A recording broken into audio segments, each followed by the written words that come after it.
Hello friends, அஸ்ஸலாமு அலைக்கும். இன்றைக்கி சாபுதானா கீர் செய்ய போகிறேன். தமிழில் ஜவ்வரிசி பாயாசம். அதுக்கு தேவையானது 1 கப் ஜவ்வரிசி 100 கிராம். அது ஊற வச்ச தண்ணி 1 கப் இருக்கும். அப்புறம் அடுத்தது 1 கப்பு தண்ணி ஊற்றணும். அப்புறமா நல்லா மிக்ஸ் பண்ணிக்கணும். நல்லா மிக்ஸ் பண்ணிவிட்டு அப்புறமா கொஞ்சம் நேரம் ஒரு 2-3 செகண்ட் மிக்ஸ் பண்ணிகிட்டே இருக்கணும். அப்புறமா காரமாம்பு பவுடர் போடணும். அதில் அரை ஸ்பூன் காரமாம்பு பவுடர் போடணும். நல்லா அதுவும் மிக்ஸ் பண்ணிக்கணும். இது அவ்வளோ ஹெல்த்துக்கு நல்லதுமா. இது இடுப்பு வலிக்கெல்லாம் அவ்வளோ நல்லது.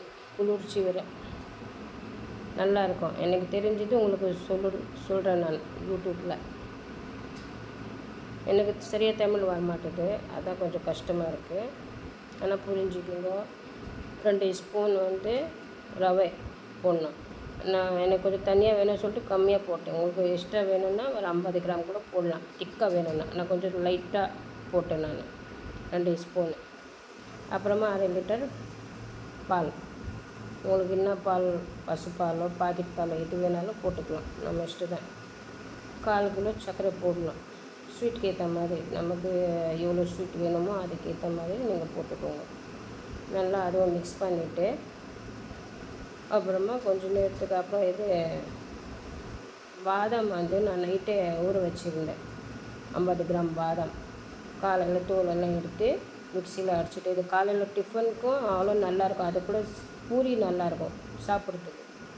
பசங்கள்லாம் நல்லா சாப்பிடுவாங்க. இது மாதிரி இருந்தால் பொம்பளை பசங்களுக்கெல்லாம் நல்லது. எல்லாத்துக்கும் நல்லது தான் இது.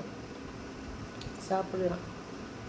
லேடிஸ்க்கு அவ்வளோ நல்லது. ஆனால் பாதாம் பேஸ்ட் போட்டுட்டு நல்லா மிக்ஸ் பண்ணிக்கோங்க. அது திக்காக இல்லாமல் இருக்கிறதுக்கு நல்லா மிக்ஸ் பண்ணிக்கோங்க. ஒரு 10 நிமிஷம் அப்படி மிக்ஸ் பண்ணிகிட்டே இருந்தீங்கன்னா நல்லா கொதி வரும்போது ஜாஃப்ரான் கொஞ்சம் போட்டுட்டு குங்குமம் பூ சொல்லுவாங்களே அது போடுங்க. அவ்வளோ நல்லது அது.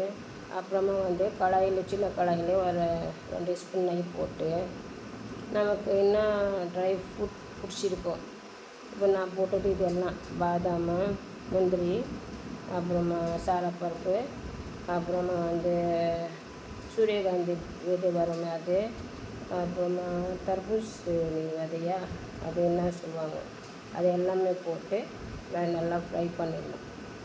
அது மேலே இன்னும் வடிக்கும். அது நீங்கள் மூடிடுங்க கொஞ்சம் நேரம். அதுக்கப்புறம் ஓப்பன் பண்ணிவிட்டு அதை நம்ம செஞ்சு வச்சுருக்கிட்டு அதில் போட்டுட்டு கொஞ்சம் நேரம் அப்புறமா எல்லாமே ரெடி ஆகிடுச்சு. அவ்வளோதான். சேவ் பண்ணி சாப்பிட வேண்டியதான். சாப்பிட்டு இப்படி இருக்குது எனக்கு சொல்லுங்க. என்ஜாய் பண்ணுங்க. இன்ஷா அல்லாஹ். அஸ்ஸலாமு அலைக்கும்.